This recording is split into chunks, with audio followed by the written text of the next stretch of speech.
You ask Tiger to solve. This deals with linear equations with one unknown. The final result is x equals 42/5. Let's solve it step by step.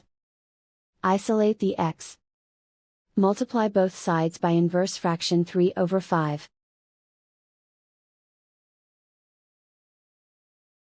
Group like terms.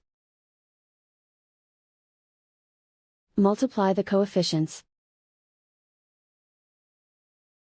Simplify the fraction.